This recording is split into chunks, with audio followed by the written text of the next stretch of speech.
어디에 우리가 실거주할 집을 마련하면 좋을까요? 되게 단순했었죠. 그쵸? 이게 이제 완전 마인드가 다른 거죠, 그죠? 예전 같으면 뭐 부모님들이 이제 아니 결혼해서 같이 살 건데 네. 각자 뭐 매수해서 각자 따로 살면 안 되잖아요. 선택하는 데 있어서 공격적인 선택을 할 것이냐, 수비적인 선택을 할 것이냐, 요거부터 차용을 하셨잖아요, 그죠? 네네. 자기 자본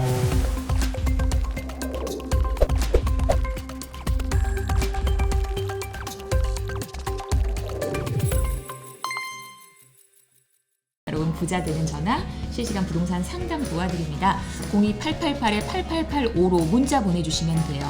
그냥 여러분 휴대전화로 문자창에 02888-8885를 누르시면 저희 문자 수준이 되거든요. 부동산 관련 고민들, 궁금증 보내주시면 이제 이 시간에 채택을 해서 여러분께 전화를 드립니다. 뒷번호 7749번으로 전화가 걸려오면 꼭 받아주시기 바랍니다. 네. 반갑습니다. 네, 안녕하세요. 정말 급해서 꼭 오늘 라이브 때 상담 원한다고 해주셔서 남자친구가 최대 2억 5천 그리고 우리 구독자님이 3억 정도를 부모님께 차용 예정인데 그러니까 합쳐서 한 5억 5천 정도 돈이 있으시고요. 네네. 결혼 생각 중인 남자친구와 이제 3가지 계획을 세우셨어요. 네. 먼저 노량진 본동 쪽에 공동 명의로 매수한 후에 갭 투자를 할지 네. 두 번째는 철산주공 12단지를 공동 명의로 매수한 후에 실거주를 할지 그리고 마지막 부천의 포도마을, 금강마을을 각각 매수한 후에 실거주하는 게 좋을지 네네. 어떤 선택지가 좋을지 좀 고견을 듣고 싶다라고 문자를 보내주셨는데 아직 네. 결혼 전이신 거구나, 그쵸? 네, 맞아요.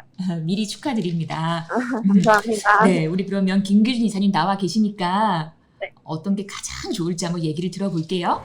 3가지 선택지를 고민 중이시네요, 그죠? 네, 맞아요. 알겠습니다. 자, 일단 뭐 먼저 드리고 싶은 말씀은 네. 예전에는 이런 고민이 많지 않았습니다. 상담을 하면 음. 이런 고민은 많지 않았고요. 네. 사실 뭐 결혼을 앞두고 계신 이런 예비 신혼부부님들께서 문의 주시는 내용이 대부분 다 뭐 이런 거죠. 저가 뭐 남자친구와 열심히 그동안 일을 해서 돈을 많이 모아서 이 정도의 종잣돈이 모였는데 뭐 이걸로 어디에 우리가 실거주할 집을 마련하면 좋을까요? 되게 단순했었죠. 그렇죠. 신혼집을 어디에 마련하면 좋을까요? 뭐 이런 질문들이 많았었죠. 네. 근데 이제 지금 요즘에는 그렇지 않아요. 요즘에는 질문의 어떤 그 퀄이 퀄리티가. 굉장히 많이 달라졌고 사실 뭐 어떤 그 상담 내용 자체가 완전히 다릅니다. 네. 이 지금 문자 내용 중에도 네. 네. 제가 뭐 여담입니다만 빠르게 좀 말씀드리면 2가지 포인트가 있습니다. 지금 예전과 굉장히 다른 2가지 포인트가 있는데 일단 첫 번째는 뭐냐? 자, 부모님께서 뭐 신혼부부의 전셋집을 얻어주시는 게 아니고 부모님께 돈을 차용해서 맞아요. 그죠? 네. 차용해서 지금 집을 매수하시려고 하는 거잖아요. 네. 그죠? 이게 이제 완전 마인드가 다른 거죠, 그죠? 예전 같으면 뭐 부모님들이 이제 여기 전셋집을 마련해 준다던가 뭐 이런 생각을 하셨는데 네. 요즘에는 이제 돈을 부모님께 빌려서라도 매수를 해야겠다. 이런 마인드신 거고, 그쵸? 근데 실제로 요즘에 거의 대부분 이런 생각들이시란 말이에요. 자, 그리고 2번째 포인트는 뭐냐? 여기 3번 선택지인데, 네. 예, 각자 매수를 하는 방법을 생각 중이시잖아요, 그죠? 네. 그죠? 아니, 결혼해서 같이 살 건데, 네. 각자 뭐 매수해서 각자 따로 살면 안 되잖아요. 네, 그렇긴 한데. 알고 있습니다. 농담입니다. 농담. 네, 알고 있습니다. 네.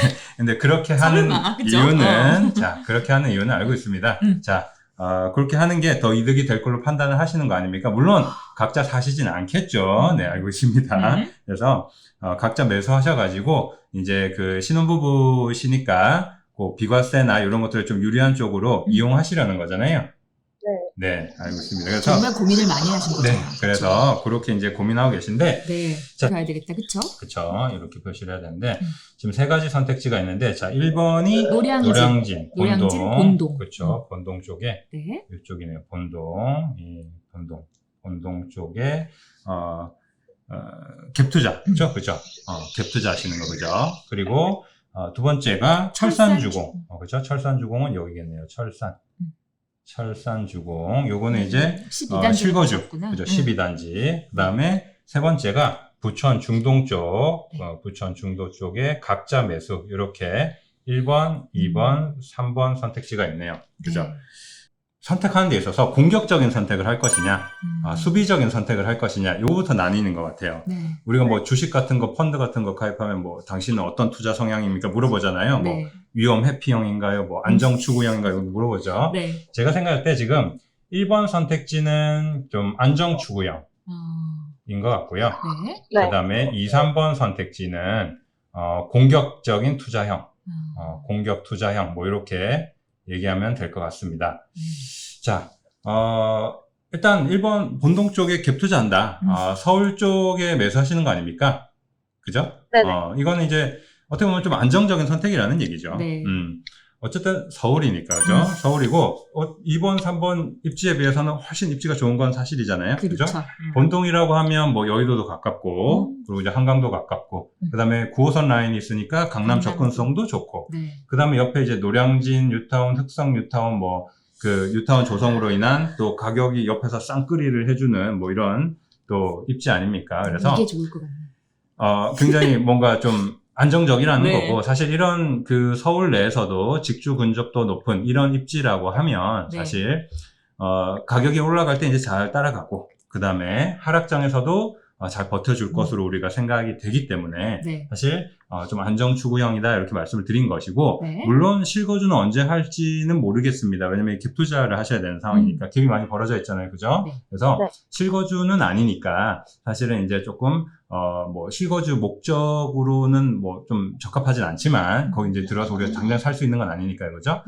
좀 미래를 보고 안정적인 투자를 하신다면 본동 쪽이 될 것 같고요. 자, 2번, 3번은 제가 공격 투자형이라고 말씀을 드렸는데, 뭐, 철산주공 같은 경우, 그리고 이제 부천에 두 채를 매수하시는 것, 제가 생각할 때는 요거는 이제 그 2, 3번은 투자 기간에 따라서 좀 나눠야 될 것 같네요. 네. 기간은 딱히 안 써주셨어요. 네, 그렇죠. 근데 지금? 철산주공으로 12단지를 가신다고 하면, 네. 요거는 좀 장기 투자에 적합한 것 같고요. 공격적인 투자인데 장기 투자에 적합한 것 같고, 3번으로 가신다면 부천에 두 채를 각자 매수하신다면 요게 조금 단기 투자에 적합한 것 같습니다. 자, 이렇게 판단하는 이유는 일단 철산주공 같은 경우에는 사실 우리가 이게 지금 철산주공 12단지 뭐 가격을 보면 솔직히 뭐 저렴하다는 생각은 안 듭니다. 그죠? 뭐 이게 연식에 비하면 비싼 건 많잖아요. 네. 그런데 이 철산주공이 비싼 이유는 네. 결국엔 재건축 때문 아닙니까? 그런데 재건축은 당연히 시간이 걸리죠. 오래 걸리죠. 그래서 만약에 지금 철산주공을 실거주 목적으로 매수를 하신다면 시간을 좀 길게 보셔야 된다는 얘기예요. 그래서 이게 차익을 극대화하기까지 시간이 오래 걸리는 거고, 물론 뭐 거기 지금 입주하셔서 오래 거주하실 수도 있겠지만, 뭐 거주를 조금 하시다가 뭐 전세 주시고 다른 데로 이사를 가실 수도 있고, 어쨌든 보유 기간이 길어지실 거란 얘기입니다. 네. 이해되시나요? 그리고 자, 3번에 이제 부천에 뭐 포두마을이나 금강마을, 어쨌든 이제 각자 그 가지고 있는 현금 보유분을 활용해서 각자 매수를 하신다는 거, 요게 제가 봤을 땐 좀 단기적인 선택이 될 것 같아요. 네. 왜냐면 지금 이주택자들이 단기적인 어떤 투자로 인해서 성과를 못 보는 이유는 뭡니까? 세금 좀. 그쵸. 세금 때문이란 말이에요. 제가 두 채를 사가지고 차익이 나도 한 채를 팔 때 뭐 취득세나 양도세 이런 거 생각하면 사실은 효율이 좋지가 않잖아요. 근데 지금 두 분 같은 경우에는 사실 뭐 각자 매수를 해서 각자 비과세를 받으면 단기적으로도 어느 정도 가격이 상승했을 때 뭐 각각 아파트가 한 1억씩 올랐다고 해도 1억 다 비과세 받으면은 차익이 꽤 되지 않습니까? 네. 그래서 이런 단기적으로 이런 성과를 기대해 볼 수 있다. 이렇게 생각이 되거든요. 그래서 이렇게 이제 분석을 하고 이제 좀 선택을 해야 될 것 같은데, 네. 물론 이 모든 그 분석의 전제는요, 계속해서 어느 정도 우상향한다는 걸 전제로 하고 있는 겁니다. 그거는 이제 오해가 없으셨으면 좋겠고. 네. 자, 그러면 저는 어떤 선택지가 가장 마음에 드느냐? 어딜까? 저는 요 3번.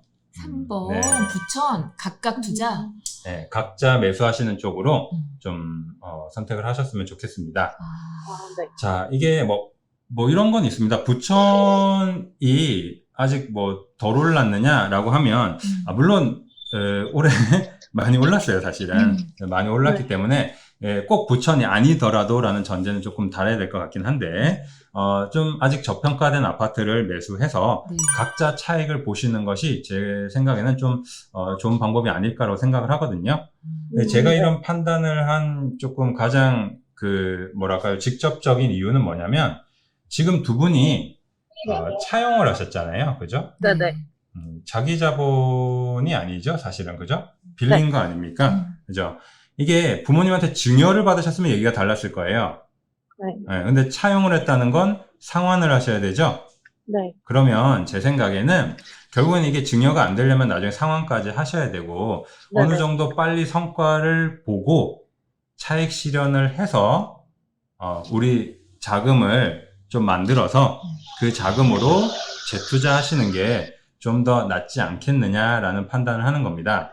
네. 네, 그래서 제 생각에 물론 뭐 안정적으로 서울 쪽으로 갭 투자를 하시는 것도 당연히 안정적인 선택이고요. 제가 아까 1번이랑 2, 3번을 나눈 것은 투자 성향에 따른 분류이기 때문에 거기서는 뭐 어떤 선택을 하시든지 간에 오늘 개인적인 좀 선택에 좀 다를 것 같고요. 제가 생각했을 때는 지금 뭐 좀 차용을 해서 하시는 거라 좀 투트랙으로 가는 거죠. 두 채를 투자를 해서 거기서 차익을 내고 거기서 그걸 안전하게, 뭐 안전하기라기보다는 이제 효율적으로 네. 비과세를 받으면서 차익을 실현하고 그걸 빨리 우리 자금을 마련해서 또 재투자를 하면 어떨까라는 저의 의견이었습니다. 그럼 이사님 포도마을 금강마을은 괜찮나요? 선택지는 조금 더 검토를 해보셔야겠죠, 아무래도. 그래서 이제 포도마을, 금강마을 다 그 7호선 그 라인이랑 좀 가까운 지역들이고 사실은 괜찮은 지역인데 뭐 좀 또 최근에 가격이 많이 오르다 보니까 네. 또 너무 비싼 가격으로 하시면 단기적으로 차익이 많이 안 나실 거 아니에요.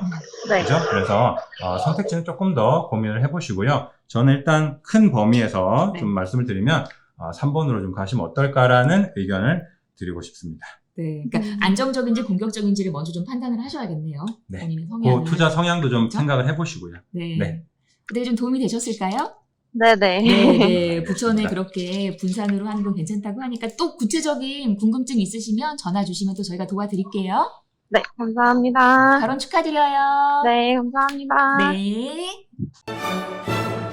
자, 광명 쪽이 최근에 사실은 뭐 수도권이 전반적으로 이제 가격들이 많이 오르고 있고 그러다 보니까 아무래도 오피스텔이 이제 차익이 좀 나려면 오피스텔은 원래 이제 수익형 상품이잖아요. 그렇죠. 차익이 나려면 뭐 업무타운 접근성이 좋고 노도강 쪽 질문이 많네요. 네, 지금 아까 집에서 그쪽 그런지. 얘기를 해서 그런 것 같습니다. 성남 쪽은 조금 길게 보고 들어가시면 괜찮지 않을까.